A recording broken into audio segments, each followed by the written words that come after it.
Ya baik ibu-ibu dan bapak yang saya sendiri. Bapak yang lain mana ini? Belum datang ya. Ya baik, kita akan mulai saja karena waktu kita mungkin terbatas. Mari kita akan sama-sama datang kepada Tuhan dengan menyanyikan sebuah pujian. Ya. Satu hal yang kurindukan.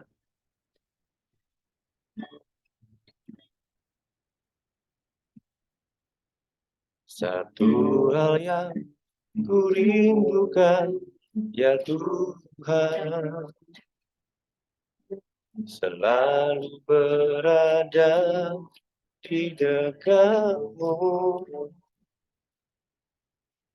dengan segenap hati, dengan segenap jiwa, menanti di hadiratmu. Satu hal yang kurindukan, satu hal yang kurindukan, ya Tuhan, selalu berada di dekatmu dengan segenap hati, dengan segenap jiwa, menanti di hadiratmu. Lebih dalam lagi rindukan Tuhan, lebih dari segala yang ada, lebih dalam lagi cinta Yesus, kasih-Mu.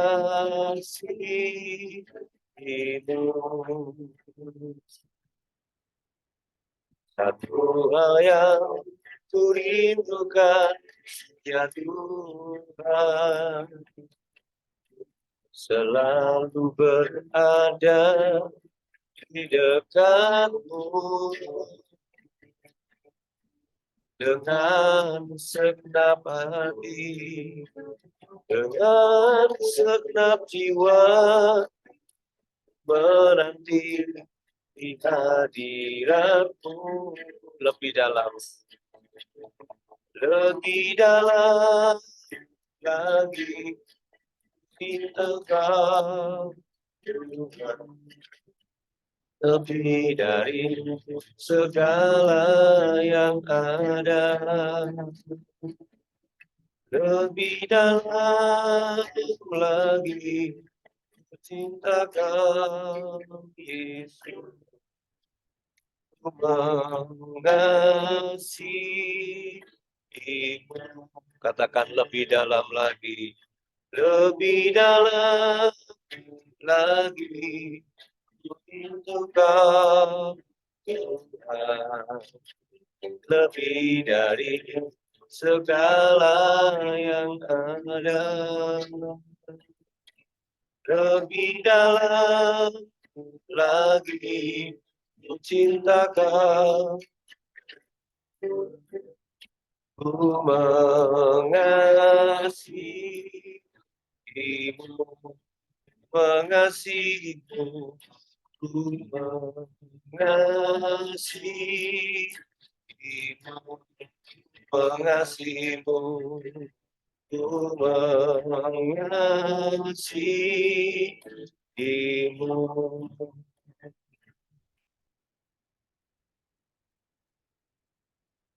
Kami mengucap syukur Tuhan, kalau di siang hari ini Tuhan boleh kumpulkan kami di tempat ini, di mana kami sama-sama rindu untuk berjumpa dengan Engkau Tuhan.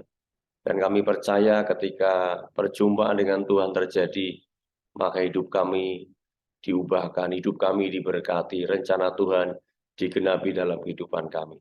Kami serahkan persekutuan doa kami pada siang hari ini dari awal, pertengahan hingga akhirnya di dalam nama Tuhan Yesus Kristus. Amin. Ya, kita akan menyanyikan satu pujian lagi ya untuk kita siapkan hati kita untuk mendengarkan, merenungkan firman Tuhan pada siang hari ini.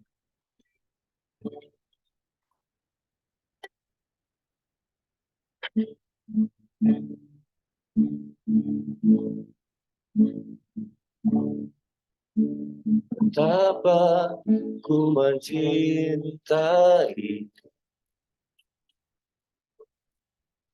segala yang telah terjadi.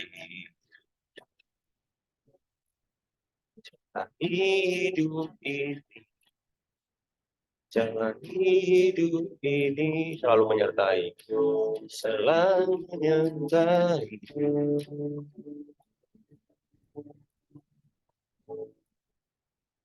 Tanpa ku menyadari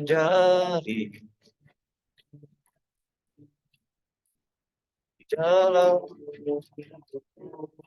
ini kau selalu memberi, kau selalu memberi rancangan terbaik oleh karena kasih.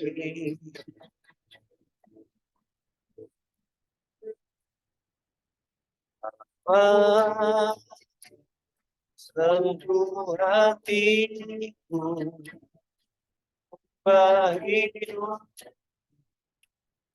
menjadi yang baru, agar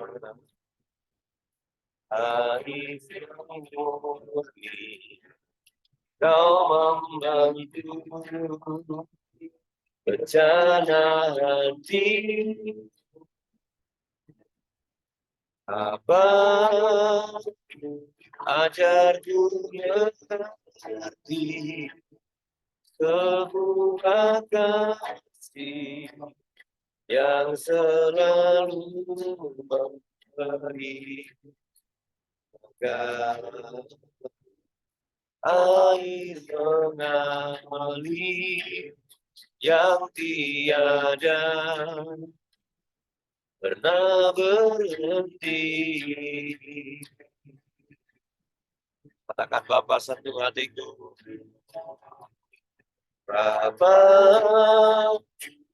sentuh hatiku, ubah hidup menjadi yang baru, agar lepas yang murni kau membantu rencana hatiku.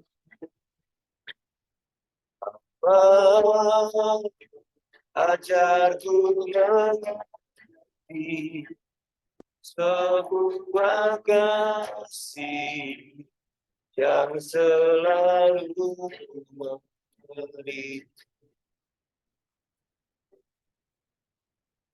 air mengalir yang tiada pernah berhenti. Sebagai doa kita katakan sekali lagi, Bapa sentuh hatiku, Bapa sentuh hatiku, ubah hidup jadi yang baru,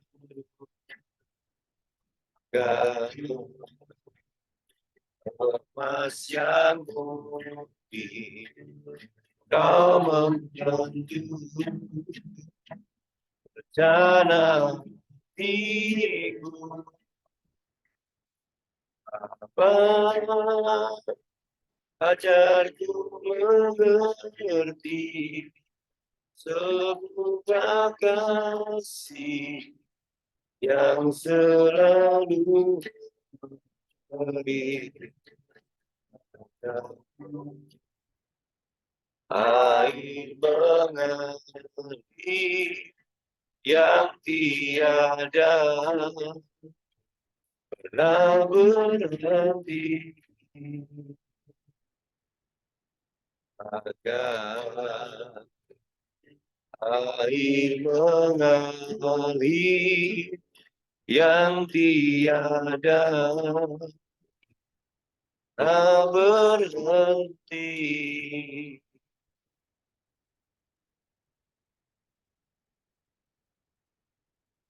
Bapa di surga, sebentar kami akan bersama-sama mendengarkan, merenungkan firman-Mu. Firman-Mu adalah makanan bagi rohani kami. Mari Tuhan, Kau akan memberikan hikmat kepada hamba-Mu yang akan menyampaikan renungan siang hari ini. Tuhan juga memberkati, mengurapi setiap kami yang mendengarkan dan kami belajar bersama-sama, sehingga firman-Mu boleh menjadi kekuatan bagi setiap kami yang mendengarkan. Terima kasih Bapak, kami serahkan sepenuhnya pemberitaan firman-Mu hanya di dalam nama Tuhan Yesus Kristus. Haleluya. Amin. Ya, sekali lagi shalom. Apa kabar semuanya, Ibu? Lama nggak berjumpa.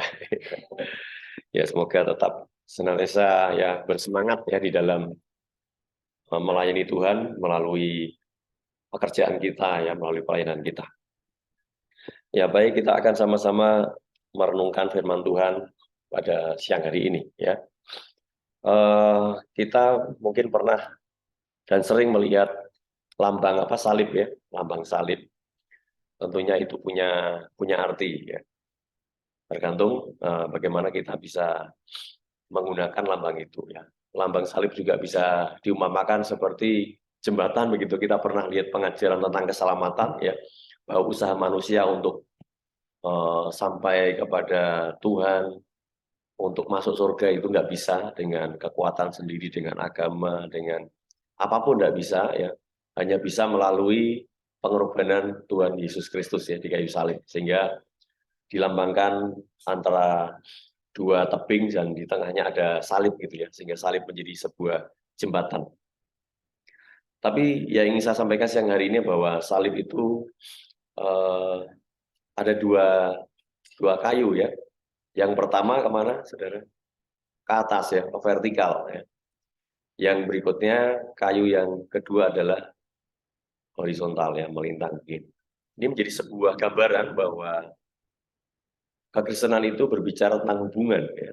Yang pertama adalah hubungan dengan Tuhan yang adalah vertikal. Dan yang kedua adalah hubungan horizontal. Nah, kedua hubungan ini ternyata sangat penting di dalam kehidupan kita setiap hari, ya, sehari-hari.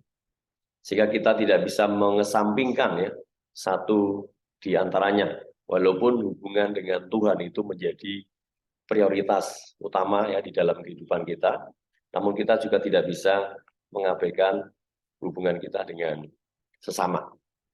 Mengapa? Karena ya hubungan dengan sesama itu juga penting. Sebagaimana hukum kasih mengatakan, kasihilah Tuhan Allahmu dengan apa? Segenap hatimu, ya. Dengan segenap jiwamu, dan dengan segenap kekuatanmu.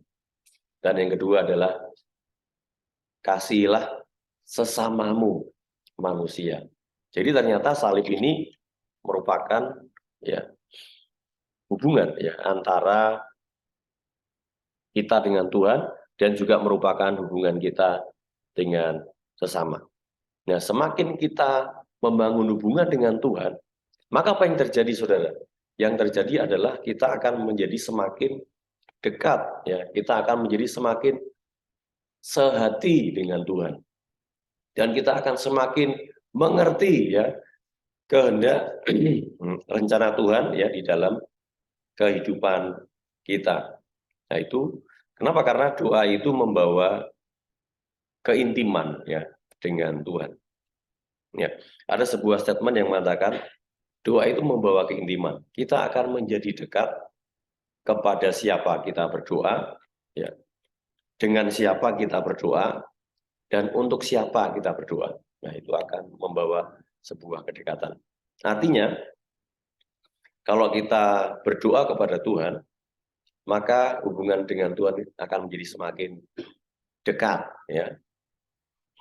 Dengan siapa kita berdoa? Kalau kita sering berdoa bersama, ya, maka hubungan kita dengan sesama juga akan menjadi semakin dekat. Dan untuk siapa ya kita berdoa, maka kita juga akan semakin dekat dengan orang-orang yang kita doakan. Ya. Jadi saya percaya ibu-ibu ini semua ya tentunya punya hubungan yang semakin dekat satu sama lain. Amin. Ya kenapa? Karena sering berdoa bersama-sama. Kalau ibu-ibu juga sering mendoakan satu sama lain, maka akan menjadi semakin dekat ya dengan orang yang kita doakan. Nah, kita akan membuka firman Tuhan di dalam Ibrani pasal yang ke-12. Ya, Ibrani 12 ayat yang ke-15 ya. Surat Ibrani, kita buka Alkitab kita, Ibrani pasal 12 ayat yang ke-15.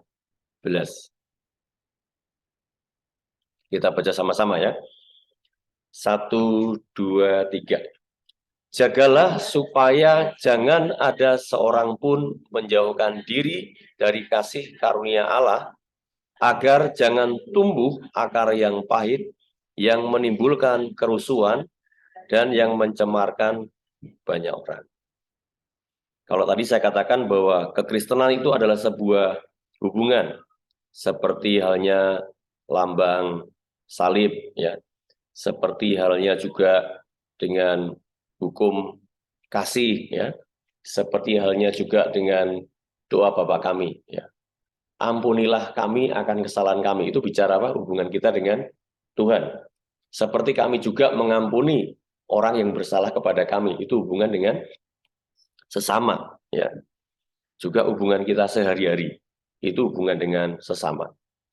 Nah, firman Tuhan tadi dikatakan di sini, ya, jagalah supaya jangan ada seorang pun menjauhkan diri dari kasih karunia Allah. Ini hubungan dengan Tuhan.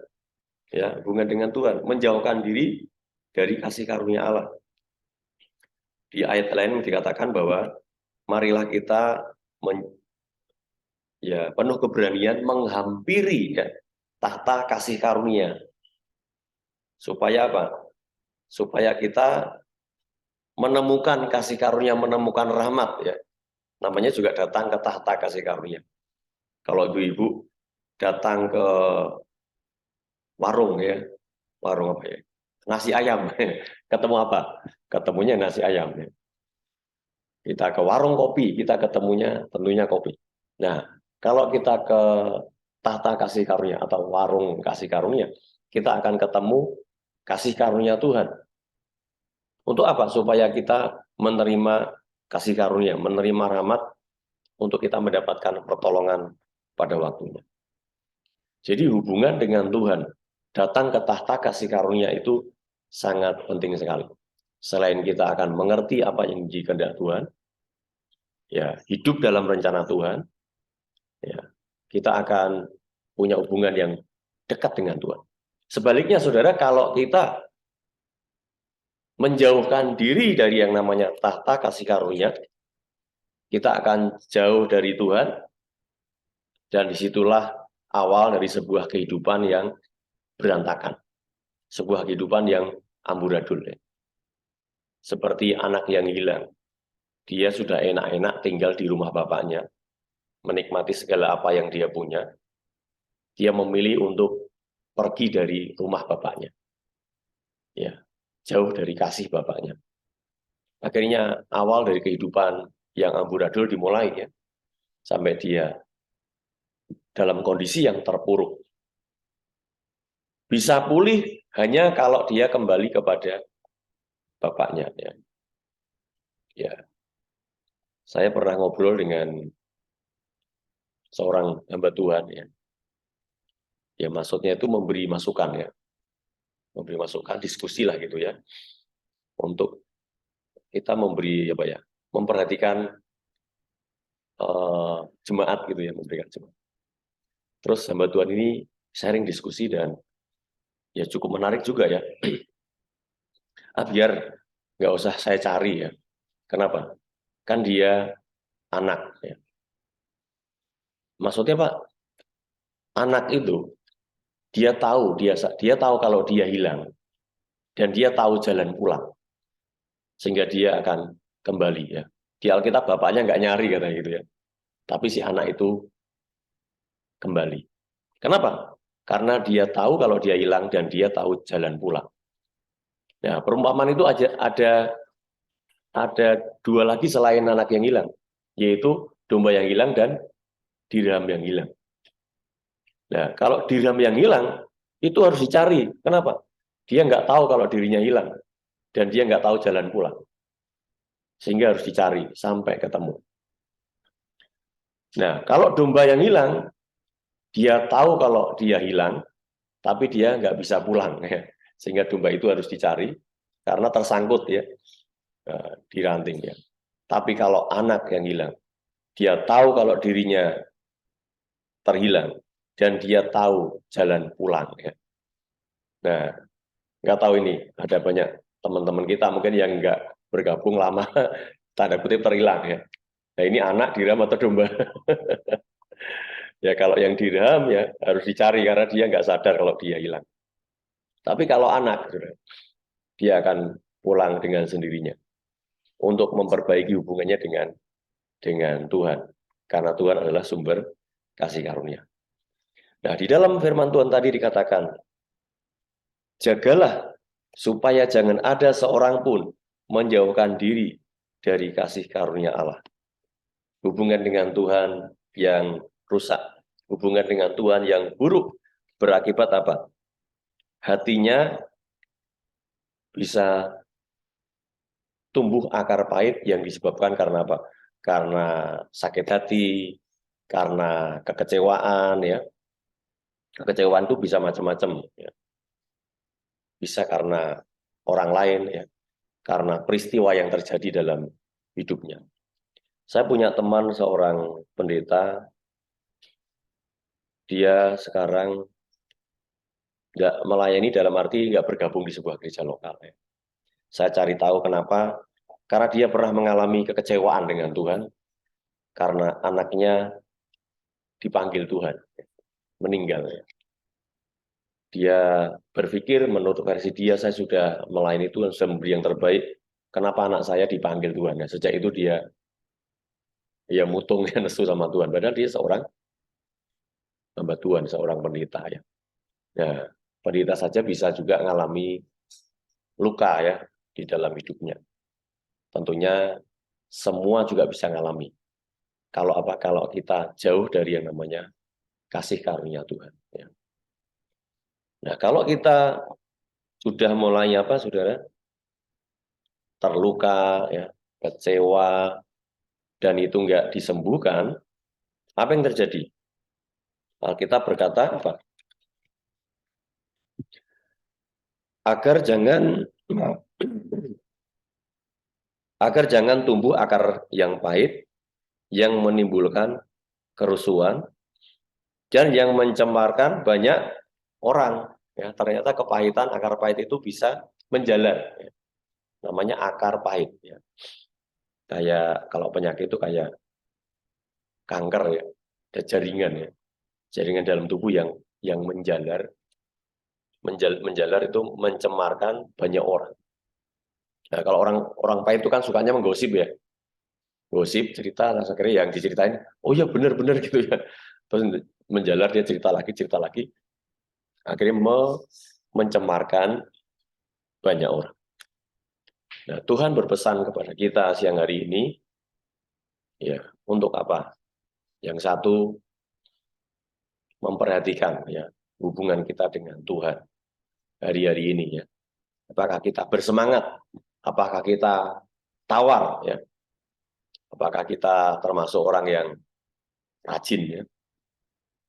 Apakah kita ya termasuk orang yang malas ogah-ogahan di dalam mencari Tuhan?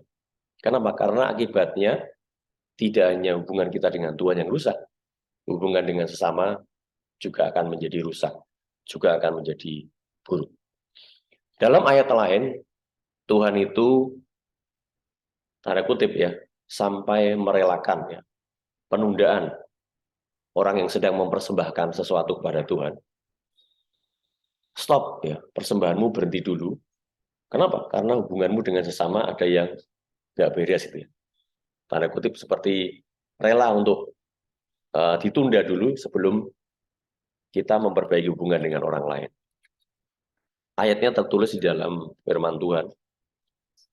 Di dalam Lukas pasal 5, ayat yang ke-24.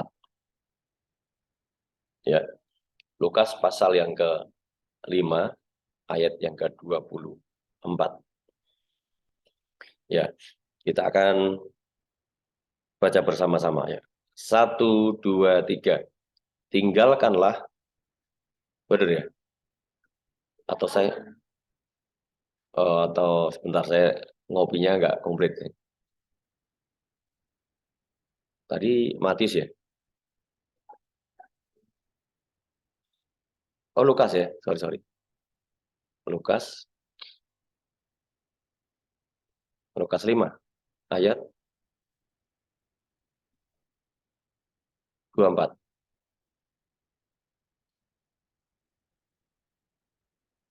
Oh, Matius, sorry. Matius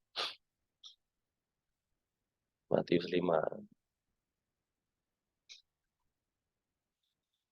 Ya, Matius 5, 24. Ya, kita baca sama-sama. 1, 2, 3. Tinggalkanlah persembahanmu di depan mezbah itu, dan pergilah berdamai dahulu dengan saudaramu, lalu kembali untuk mempersembahkan persembahanmu itu. Ya. Walaupun hubungan dengan Tuhan itu prioritas terpenting dalam hidup kita, namun dalam kasus ini, ya, hubungan dengan sesama yang tidak dibereskan, itu bisa menjadi penghalang terbesar ya, di dalam kita membangun hubungan dengan Tuhan.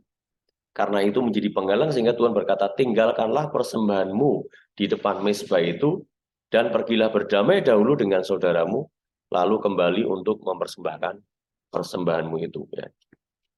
Dibereskan, lalu kembali lagi, bukan ditinggalkan ya. Artinya bahwa kedua hubungan ini sangat penting sekali. Nah, berbicara dengan hubungan dengan sesama, teman saya punya usaha itu pemancingan ya, pemancingan. Dan cukup ramai ya, pemancingan murni mancing ya, tidak jual, tidak ada restonya, tapi murni mancing. Yang mancing itu dari berbagai tempat yang cukup jauh. Nah, teman saya ini sama semua orang ramah ya. Orang masuk disapa, pulang disapa ya, dikasih semangat. Pokoknya dia tiap hari itu pekerjaannya membangun orang ya. Terus saya sharing sama dia. Ya, saya lakukan ini sebetulnya untuk satu hal, Pak. Ini usaha saya ini bisa hancur gara-gara satu orang tuh ya. Kalau misalnya ada satu orang nggak suka dengan saya, ya sakit hati sama saya, bahwa dia bisa nyebar apapun ya. Dan pemancingnya saya bisa sepi kan. Ya. Jadi hubungan dengan orang ini ternyata penting ya. Dia sehingga tiap hari dia itu ramah ya sama pengunjung ya. Setiap yang datang disapa, dilayani dengan baik, pulang juga disapa ya, supaya mereka ini nyaman ya, ya karena hubungan yang baik dengan pemilik pemancingan ini. Saya pernah mengikuti sebuah acara seminar gitu ya, sebetulnya konteksnya bisnis. Waktu itu semua peserta disuruh membawa kartu nama ya sebanyak-banyaknya lah. Saya nggak cukup paham ya untuk apa kartu nama ini.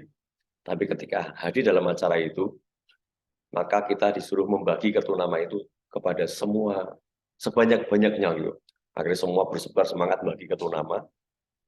Dan lalu beberapa orang sampel disuruh maju, suruh megang kartu namanya, dia dapat banyak. Siapa yang terbanyak ya? Saya, dia bangga begitu. Lalu ditanya, ya ini kartu namanya siapa? Kan lupa sudah karena saking banyaknya orang. Siapa ya? Nah, pelajaran itu ada nilai yang ingin disampaikan. Yang pertama, kita punya 100 teman, ya, 200 teman, 300 teman, ya, bahkan 1000 teman, itu terlalu sedikit katanya. Tapi kalau kita punya satu musuh, ya, itu sudah terlalu banyak ya, dalam hidup kita. Satu musuh itu sudah terlalu banyak. Cukup untuk membuat bisnis, kontaknya bisnis itu, ya bisnis atau hidup kita bisa hancur. Nah itu sebabnya ibu-ibu, saudara semua, mari kita memperhatikan dua hubungan ini, ya, dua hubungan ini. Jangan hanya kita menjadi orang yang rajin berdoa di kamar, ya, rajin baca Alkitab, tapi kita punya hubungan-hubungan yang tidak baik, kurang baik dengan orang lain. Atau kita sama semua orang ramah, baik, ya, tapi kita nggak pernah berdoa, nggak pernah membaca firman Tuhan. Tentunya ini juga menjadi sebuah problem ya dalam kehidupan kita di kemudian hari. Tuhan mau hubungan kita dengan Tuhan semakin hari semakin baik. Amin. Hubungan kita dengan sesama semakin hari semakin baik. Sehingga kita punya peluang, kesempatan untuk apa? Untuk membangun apapun ya. Nah, kalau hubungan dengan orang itu baik ibarat jaringan ya. Tinggal kita dalam konteks bisnis ya, kita nawarin apapun, jaringannya sudah banyak. Tapi kalau semua orang nggak suka sama kita ya, kita mau jual apapun nggak laku betulnya. Tapi kalau kita sama orang baik, kita jual apapun akan laku. Nah ini pesan Tuhan buat kita siang hari ini. Mari kita membangun hubungan dengan Tuhan dan membangun hubungan dengan sesama agar hidup kita ya diberkati Tuhan dengan luar biasa karena kita sedang mempraktekkan sebuah hukum ya yang terkenal, hukum yang terutama dan di dalam Kristen yaitu hukum kasih ya. Mengasihi Tuhan dan mengasihi sesama ya.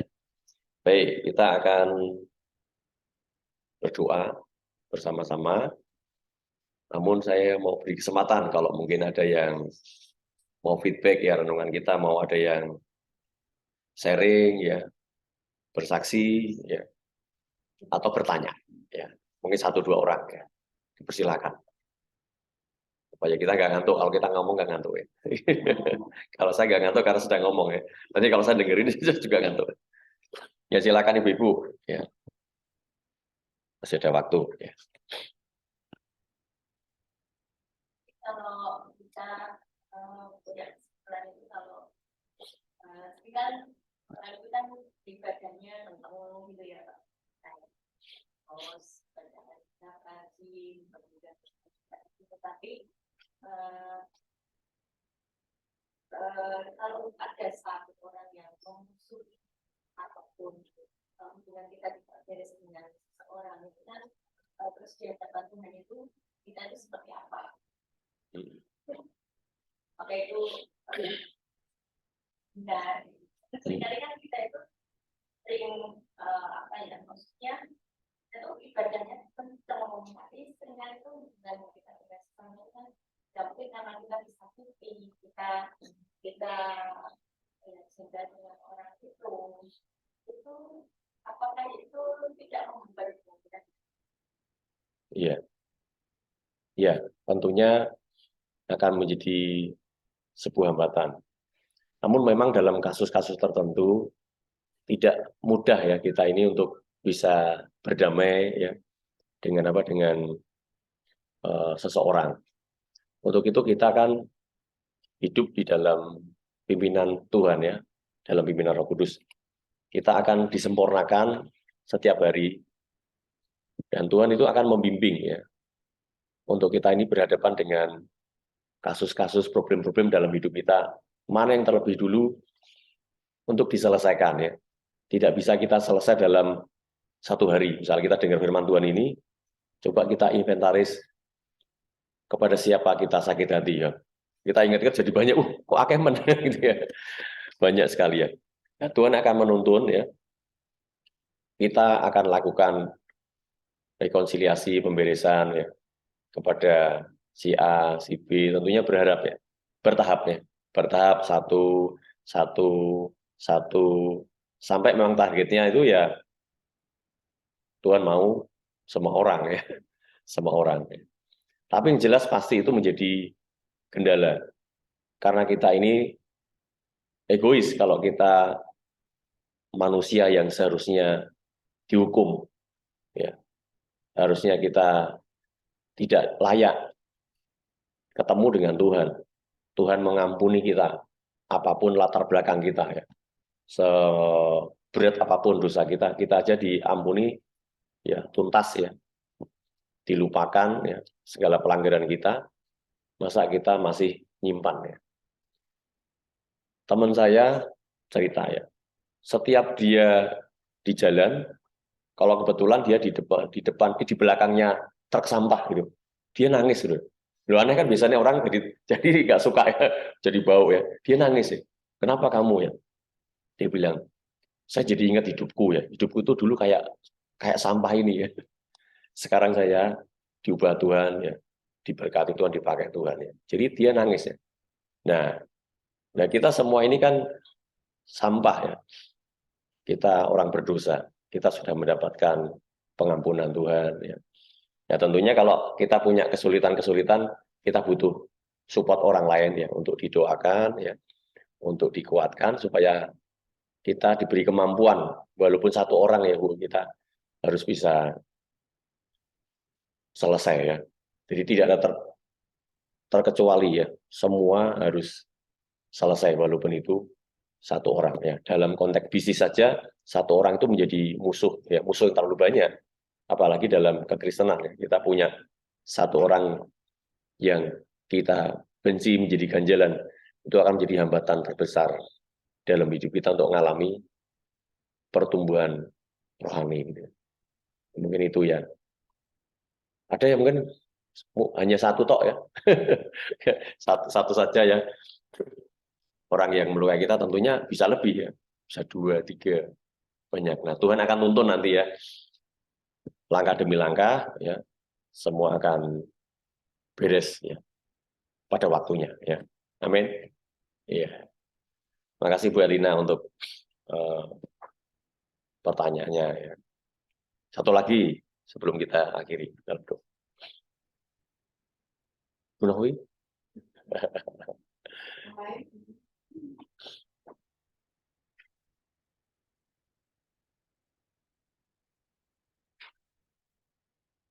Biasanya kita itu justru terluka dengan orang-orang terdekat, ya, di sekitar kita.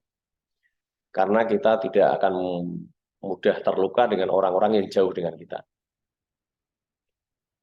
Orang nggak kenal di jalan, ya. Mungkin ada tukang beca, ya, ada siapapun kita ketemu lah, ada sopir siapa, dia melukai kita, ya. Sesaat mungkin kita jengkel, ya, tapi sampai rumah udah lupa, ya. Tapi kalau itu orang terdekat, ya, itu akan menjadi sebuah hambatan, ya, susah gitu. Ada saya pernah baca buku, ya, si penulis itu menceritakan dia sedang ada di luar negeri dan ikut praise and worship, dan begitu dilawat Tuhan. Terus dia tanya, Tuhan, di sini kok hadirat Tuhan begitu kuat, ya? Di negaraku, dipersempit, di gerejaku, ya, di persekutuanku, kok nggak sedahsyat di sini. Terus kemudian dia dapat, ya, pengertian, ya, gampangannya disebut suara Tuhan, itu dikenal gitu.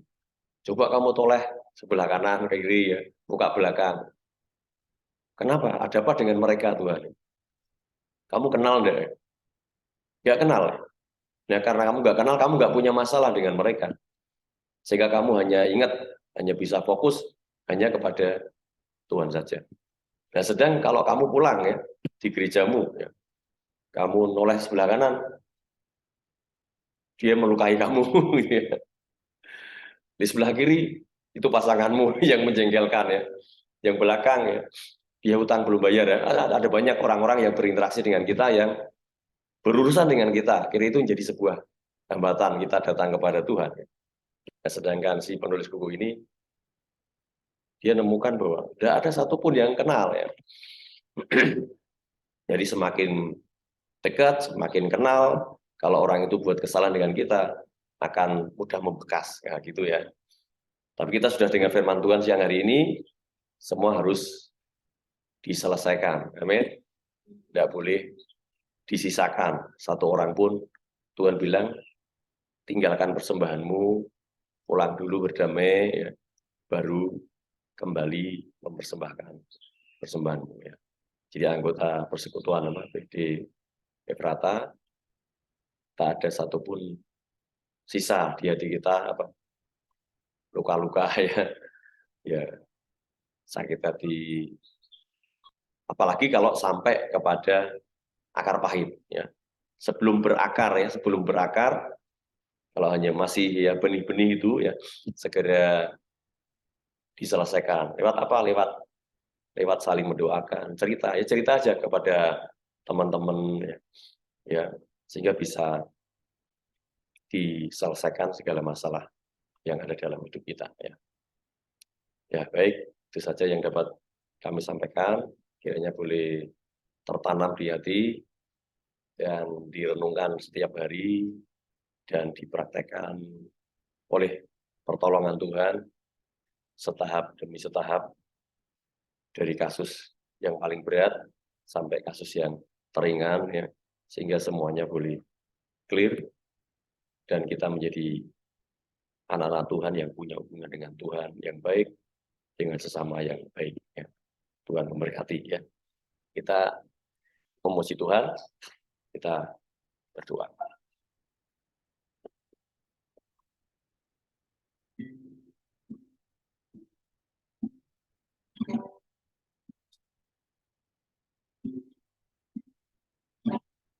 Lebih dalam lagi ku rindukan,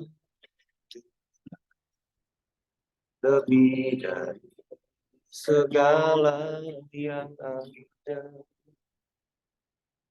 lebih dalam lagi ku cintakan Yesus, ku mengasihi Dia. Lebih dalam lagi Engkau Tuhan, lebih dari segala yang ada, lebih dalam lagi cintakan Yesus, ku mengasihi itu. Bapa, sentuh hatiku, ubah hidupku menjadi yang baru, bagai emas yang murni. Kau membantu bencana hatiku. Bapa, ajarku mengerti sebuah kasih yang selalu memberi agar mengalir yang tiada pernah berhenti, agar air mengalir yang tiada pernah berhenti. Bapa di surga, firman-Mu adalah firman yang penuh dengan kuasa. Firman-Mu bagaikan pedang yang bermata dua, begitu tajam ya Tuhan. Sehingga firman-Mu boleh masuk di dalam hati kami, membenahi hidup kami, memperbaiki setiap sisi dari hidup kami Tuhan. Kami bersyukur untuk firman yang kami dengar pada siang hari ini. Bagaimana kami harus memperhatikan dua hubungan yang perlu kami bangun, perlu kami perbaiki, hubungan yang semakin berkualitas, yaitu hubungan dengan Tuhan dan hubungan dengan sesama. Ampuni kami ya Tuhan, bila saat ini, hari-hari ini, kami masih kurang di dalam membangun hubungan, baik dengan Tuhan, baik dengan sesama. Roh Kudus, Engkau memampukan kami untuk kami boleh melangkah, untuk kami boleh mempraktekkan setiap firman yang kami dengar siang hari ini, sehingga hubungan kami dengan Tuhan dan sesama semakin hari semakin baik, dan hidup kami semakin berkenan di hati Tuhan. Terima kasih Bapak, terima kasih. Kami menyerahkan doa kami di dalam nama Tuhan Yesus Kristus. Haleluya. Amin. Tuhan memberkati. Saya serahkan ke Novi, mungkin ada pengumuman. Amin.